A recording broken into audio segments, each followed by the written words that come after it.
खांडबारा मोगराणी रस्त्यावर झालेल्या भीषण अपघातात एका चिमुकलीसह 2 तरुण गंभीर जखमी झाल्याची घटना समोर आली आहे। मात्र अपघातानंतर जखमींना वेळेत मदत मिळाल्यानं मोठा अनर्थ टळला। घटनास्थळावरून जात असलेल्या युवा उद्योजक धनंजय गावित यांनी तत्परता दाखवत जखमींना स्वतःच्या कारमधून रुग्णालयात दाखल करून सामाजिक बांधिलकी आणि मानवतेचं दर्शन घडवलं।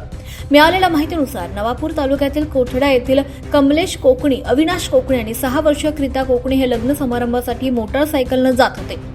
दरम्यान खांडबारा मोगराणी रस्त्यावर समोरून भरधाव वेगात आलेल्या अज्ञात वाहनानं त्यांच्या दुचाकीला जोरदार धडक दिली। धडक इतकी भीषण होती की तिघेही रस्त्यावर फेकले गेले। अपघातानंतर अज्ञात वाहन चालक घटनास्थळावरून फरार झाला।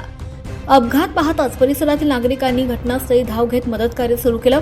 याच वेळी तेथून जात असलेले युवा उद्योजक धनंजय गावित यांनी कोणताही विलंब न करता जखमींना स्वतःच्या कारमध्ये बसवून तातडीनं खांडबारा ग्रामीण रुग्णालयात दाखल केलं। त्यांच्या तत्परतेमुळे जखमींना वेळेत प्राथमिक उपचार मिळाले। रुग्णालयात प्राथमिक उपचारानंतर तिन्ही जखमींना पुढील उपचारासाठी नंदुरबार जिल्हा रुग्णालयात हलवण्यात आलं।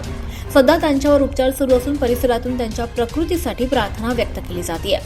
या घटनेनंतर अज्ञात वाहन चालकाविरोधात नागरिकांमध्ये तीव्र संताप व्यक्त होत असून अपघात करून पसार झालेल्या चालकाचा शोध घेण्याची मागणी होती। दरम्यान संकटाच्या क्षणी मदतीला धावून जाणारा धनंजय गावित यांच्या कार्याचा सर्व स्तरातून कौतुक होत आहे। माणुसकी अजून जिवंत आहे याची प्रचिती त्यांच्या या कृतीतून असल्याची भावना नागरिकांनी व्यक्त केली आहे। नमस्कार, मी धनंजय गावित। आता मोगराणीला मी लग्नाला गेले असताना परतीच्या काळात मला भादवडला जायचं होतं। येताच रस्त्यामध्ये बघितलं तर 2 जण आणि एक चिमुकली खाली पडलेले होते। त्यांचा ऍक्सिडेंट झालेला होता। तर याची 108ला त्यांनी वाटतं कॉल केला होता काय, पण ती येण्याच्या आधीच मी त्यांना माझ्या गाडीमध्ये हे केलं आणि त्यांना लवकरात लवकर इथं ग्रामीण रुग्णालय खांडबारा इथं मी त्यांना ऍडमिट केलं। तिघांना थोडंफार जास्त लागलेलं आहे।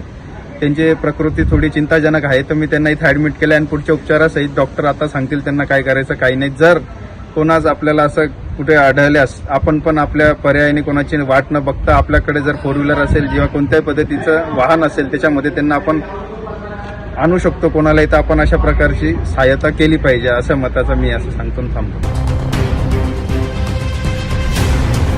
24 लाईव्ह महाराष्ट्र न्यूजसाठी गणेश साळवे, खांडबारा।